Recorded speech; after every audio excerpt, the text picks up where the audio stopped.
In this video, I'm going to reveal how to choose the best 808s for your beats and why I only use two 808s in my beats. Let's get started. If you choose the wrong 808 for your beat, at best, you're limiting your beat's potential. At worst, you're turning artists off. So this is something you really need to understand. So what should you do? Luckily for you, I'm going to explain which kind of beats need which kind of 808s, the two main types of 808s, and how to transform these 808s to fit your beat. But before we get into the meat, here's a question. What's the best way to beef up an 808 that isn't hitting like it's supposed to? Comment down below.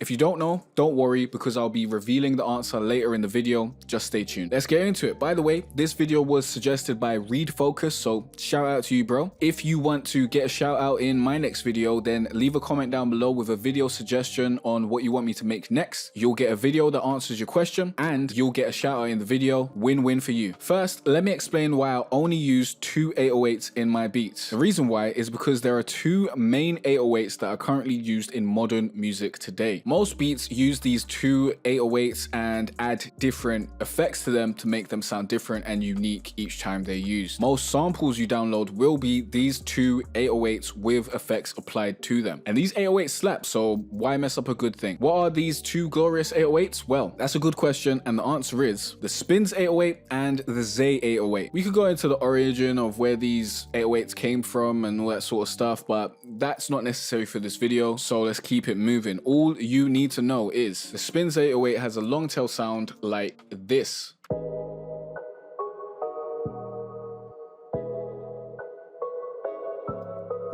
And the Zay 808 has a short tail sound like this.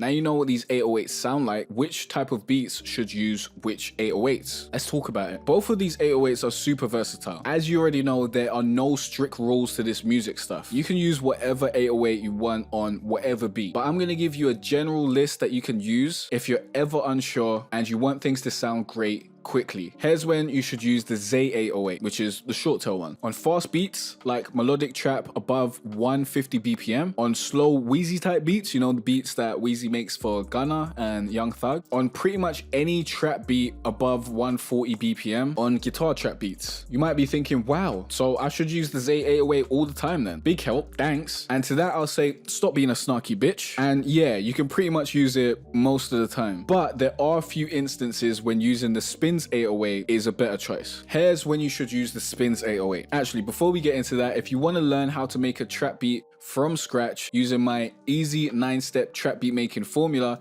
click the link down below, go to jcarteray.com/free trap course. This course will walk you through the process starting at creating a melody all the way up to mastering your beat. There's absolutely no risk to you because it's free and it won't be free forever, so sign up while you can. Link down below or go to the link that I just told you. Now, here's when you should use the Spinz 808. When you want to do 808 slides, when you're making R&B, when you're making pop and pop trap. These lists should give you a great starting point to knowing which type of 808s to use for which type of beats. But I also have one more major tip to give you when it comes to choosing 808s. This is the major hack, yeah? Listen to a song that sounds like the beat you want to make. It's that easy. Make sure it's a song you like, first of all, and then use the same type of 808 that was used in that song. Either a short 808, the Zay 808, or a long tail 808, the Spinz 808. Now let's answer that question from earlier, shall we? I asked you, what's the best way to beef up an 808 that isn't hitting like it's supposed to? The answer to this also includes the perfect effects that you want to add to your 808s in order to make it unique and sound like your own. So let's get into it. Let's bring over my mixer to show you the answer.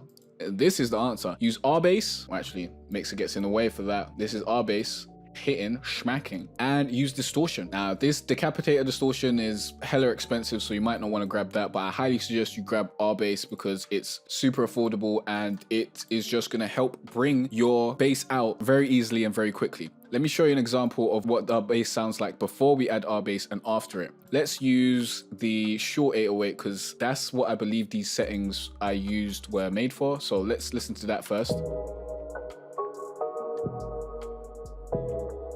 And then let's add the R bass and the distortion, and this is what it sounds like.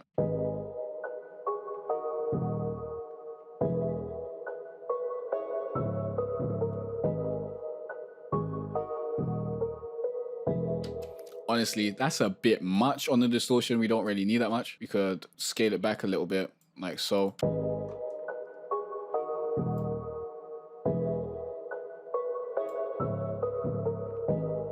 but luckily this 808 is hitting how it's supposed to. Now, another reason why your 808 wouldn't be hitting how it's supposed to is because the pitch is too low. The way to solve this is to use distortion or use R-bass like I've shown you, but another way is to just transpose your beat up a few semitones so that the lowest hit of your 808 isn't hitting so low that it's hard to hear. But remember, every DAW comes with distortion, so there's no excuse there, but try not to use too much. Now let's quickly recap the points from earlier. The two 808s you want to be using are the spinz 808 and the Zay 808. That's the short 808 and the long tail 808. These are the two 808s that generally will be used in beats. If you're getting any 808s, it's probably a variation of one of these two. So figure out which one you're using. You can pretty much use the Zay 808 for most beats. The spinz 808, you're gonna use that when it comes to slower beats like R&B beats, R&B trap beats, and beats like pop trap beats and pop beats generally. Especially if you wanna do any 808 slides, you definitely wanna use the spinz,